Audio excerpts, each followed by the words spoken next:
Hello friends, તો સ્વાગત છે તમારું મારી ચેનલ દીપિકાસ કિચનમાં. અને આજે આપણે બનાવવાના છીએ બજારમાં મળે એવા એકદમ સોફ્ટ અને એકદમ સ્પોન્જી એવા વાટી દાળના ખમણ. તો ચાલો રેસીપી સ્ટાર્ટ કરી દઈએ. તો સૌથી પહેલાં એક બાઉલની અંદર મેં 1 કપ જેટલી ચણાની દાળ લઈ લીધી છે. હવે આ દાળ છે એની અંદર આપણે પાણી એડ કરી એને આપણે ધોઈ લેવાની છે. અહીંયા મેં ચણાની દાળ છે એને મેં 2-3 વાર પાણીએ ધોઈ અને સાફ કરી લીધી છે. ઉપર દાળની ઉપર કચરો હોય છે, આપણે બજારમાંથી લાવીએ એટલે નોર્મલી છે કે આપણે જ્યારે બનાવીએ છીએ ત્યારે આપણે દાળ કે ચોખાને આપણે આ રીતે પાણીથી ધોઈ અને પછી જ સાફ કરી અને પછી જ આપણે પલાળવા કે બનાવવા માટે મૂકતા હોઈએ છીએ. તો અહીંયા બધી દાળ છે એ સરસ રીતે મેં ધોઈ લીધી છે. હવે એની અંદર જરૂર પ્રમાણે પાણી એડ કરી એને 6 થી 7 કલાક માટે પલળવા મૂકી દઈશું. હવે 6 થી 7 કલાક બાદ તમે જોઈ શકો છો કે ચણાની દાળ છે એ સરસ રીતે ફૂલાઈ ગઈ છે અને એકદમ પરફેક્ટલી રેડી થઈ ગઈ છે. હવે આને મેં કાણાવાળા વાટકાની અંદર કાઢી લીધી હતી. હવે એક મિક્સી જાર લઈ લઈશું અને એની અંદર જે ચણાની દાળ છે એ આપણે એડ કરી લેવાની છે. આપણે નોર્મલી નાયલોન ખમણ ટ્રાય કરતા જોઈએ છીએ, પરંતુ આ વાટેલી દાળ છે એના ખમણ પણ ખૂબ જ ટેસ્ટી લાગે છે. હવે અહીંયા મેં પોણી વાટકી જેટલું ખાટું દહીં લીધું છે. હવે તમારી પાસે કેવું દહીં છે એ ઉપર તમે માપ કરી શકો છો. તો અહીંયા મેં ખાટું દહીં અને થોડું પાણી એડ કરી આપણે મિક્સી જારમાં એની એકદમ પેસ્ટ આ રીતના દરદરી પેસ્ટ એટલે કે દરદરું ખીરું છે એ રેડી કરી લેવાનું છે. તો અહીંયા મેં ખીરું છે એ રેડી કરી લીધું છે. એકદમ આ રીતે દરદરું રાખવાનું છે, એકદમ ફાઇન પેસ્ટ કરવાની નથી અને વધારે પડતું પાણી પણ એડ કરવાનું નથી, એનું ખાસ ધ્યાન રાખવું. તો બસ આ જ રીતનું આપણું ખીરું રેડી હોવું જોઈએ. તો આ ખીરું છે એકદમ પરફેક્ટ જે આપણે વાટીદાળના ખમણ છે એના માટે રેડી છે. હવે આની અંદર આપણે આથો લાવવા માટે ખાસ કરીને મીઠું અને હળદર એડ કરી લીધું છે. મીઠું અને હળદર એ બંને તમે તમારે જે ક્વોન્ટિટી છે ખમણની એ પ્રમાણે લઈ શકો છો અને ટેસ્ટ પ્રમાણે આપણે મીઠું એડ કરી શકીએ છીએ. તો હવે આ છે બધું એને સરસ રીતે બધું એટલે કે મીઠું અને હળદર છે એને સરસ રીતે મિક્સ કરી અને એમાં જો જરૂર પડે તો પાણી એડ કરી એને આપણે મિક્સ કરી લઈશું. હવે આપણું આ જે વાટીદાળના ખમણનું જે બેટર છે એ રેડી થઈ ગયું છે. હવે આને આપણે આથો આપવા માટે મૂકવાનું છે.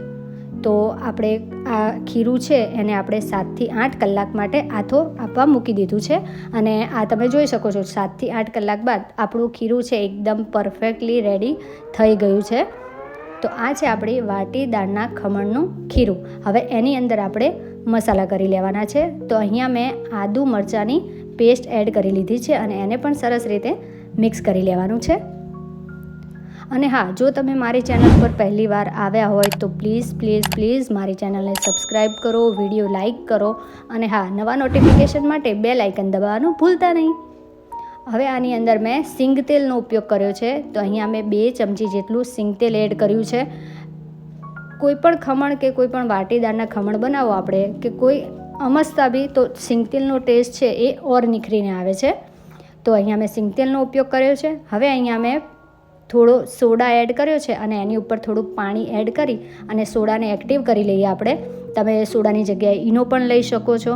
હવે અહીંયા આપણે સોડા છે એને આ રીતે પાણી એડ કરીશું એટલે ઓટોમેટિક મિક્સ કરીશું જ્યારે ખીરામાં ત્યારે એક્ટિવ થઈ જ જવાનું છે.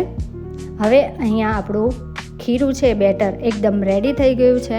તો હવે એને આ રીતના ઢોકળિયાની થાળીની અંદર જે આપણે તેલવાળી થાળી ગ્રીસ કરીને રાખી છે એની અંદર આપણે બેટર છે એ ઉમેરી દઈશું અને આપણે આ રીતે એને થપથપાવી લઈશું. હવે એને જે ઢોકળિયા છે એને આ પહેલાં મેં પાણી છે એને ગરમ કરવા માટે મૂકી દીધું હતું. તો ઢોકળિયું આપણે ખોલીને જોઈ લઈએ તો આ પાણી છે આપણું પરફેક્ટલી રેડી થઈ ગયું છે. હવે એની અંદર આપણે થાળી મૂકી અને એને આપણે 10 થી 12 મિનિટ માટે સ્ટીમ કરી લેવાના છે. અને 10-12 મિનિટ બાદ તમે જોઈ શકો છો કે આપણા જે ખમણ છે એકદમ પરફેક્ટલી કૂક થઈ ગયા છે. કોઈ પણ ચાકુ આ રીતે અંદર એડ કરો એટલે આ રીતે એકદમ ક્લીન નીકળે એટલે પરફેક્ટ આપણા ખમણ કે ઢોકળા કોઈ પણ એકદમ કૂક થઈ જ ગયા હોય છે. હવે ઠંડા થવા માટે એને થોડી વાર માટે મૂકી અને પછી આ રીતે એને કટ કરી લેવાના છે. અહીંયા મેં ખમણના શેપમાં કટ કર્યા છે. તમે એને થોડા નાના મોટા કોઈ પણ સાઇઝમાં તમે એને કટ કરી શકો છો. સાઇઝ અને શેપ એ આપણા ઉપર છે. અને આ જ રીતે આપણે સાઈડની કિનારી છે એને પણ ડીમોલ્ડ કરી દઈશું એટલે આપણા ખમણ છે એ એકદમ પરફેક્ટલી ડીમોલ્ડ થઈ જાય. તો અહીંયા મેં એક કથરોટની અંદર આ એક પ્લેટ છે એ ખમણની આપણે કાઢી લીધી છે, એટલે ડીમોલ્ડ કરી લીધા છે. અને જો હું તમને બતાવું છું કે એકદમ કેટલા નજીકથી બતાવું તો એકદમ કેટલા જાળીદાર અને એકદમ સોફ્ટ આપણા વાટીદારના ખમણ રેડી થઈ ગયા છે. તો અહીંયા મારી પાસે 2 ઢોકળિયાની થાળી બની હતી, એટલે એ બધા ખમણ છે એ આપણા રેડી થઈ ગયા છે. હવે આપણે વઘારની તૈયારી કરી લઈએ. તો વઘાર માટે પણ મેં અહીંયા એક વઘારિયાની અંદર સિંગ તેલનો ઉપયોગ કર્યો છે અને એમાં આપણે રાઈ એડ કરી લીધી છે. હવે રાઈની પણ ક્વોન્ટિટી મેં વધારે રાખી છે, કારણ કે અમારે બધાને રાઈ વધારે ભાવે છે. અને ઉપરથી લીલા મરચાં અને મીઠો લીમડો એ સરસ રીતે આપણે એમાં એડ કરી અને આ રીતે તેલથી એમાં સરસ પાકી જાય મરચાં અને એ ત્યારબાદ આપણે બધા જે ઢોકળા છે એટલે કે મતલબ ખમણ છે એની ઉપર આ રીતે આપણે રેડી દેવાનું છે. અને આપણે ઉપરથી ધાણાભાજી એડ કરી લઈશું. ધાણાભાજી તમે અત્યારે પણ એડ કરો અને જો મિક્સ કર્યા પછી પણ એડ કરો છો, પરંતુ મેં અહીંયા ધાણાભાજી પહેલાં એડ કરી અને હવે બધા ઢોકળાની ઉપર જે આપણું આ રાઈવાળું તેલ છે એ સરસ રીતે કોટ થઈ જાય એટલે આપણે ઢોકળા છે અને આ રીતે તેલની સાથે સરસ રીતે મિક્સ કરી લઈશું. તો રેડી થઈ ગયા છે આપણા વાટી દાળના ખમણ. હવે તમે બનાવો અને પછી મને જણાવો કે તમારે કેવા ખમણ બન્યા છે. અને હા, જો હું તમને આ રીતે પણ બતાવી દઉં છું એક કરીને કે કેટલા એકદમ સોફ્ટ અને સ્પોન્જી ખમણ રેડી થઈ ગયા છે. તો ચાલો હવે એને સર્વ કરી લઈએ. તો અહીંયા મેં પ્લેટમાં કાઢી લીધા છે અને સર્વ કરી લીધા છે. હવે એક ખમણ લઈ અને હું તમને બતાવું છું કે ઉપરથી કેટલા સોફ્ટ અને સ્પોન્જી તો છે જ, પરંતુ અંદરથી પણ એટલા જ જાળીદાર આપણા વાટીદારના ખમણ રેડી થઈ ગયા છે. તો હવે તમે આ વિડીયોને સેવ અને શેર જરૂરથી કરો. અને હા, વિડીયો ગમ્યો હોય તો લાઈક ચોક્કસથી કરજો.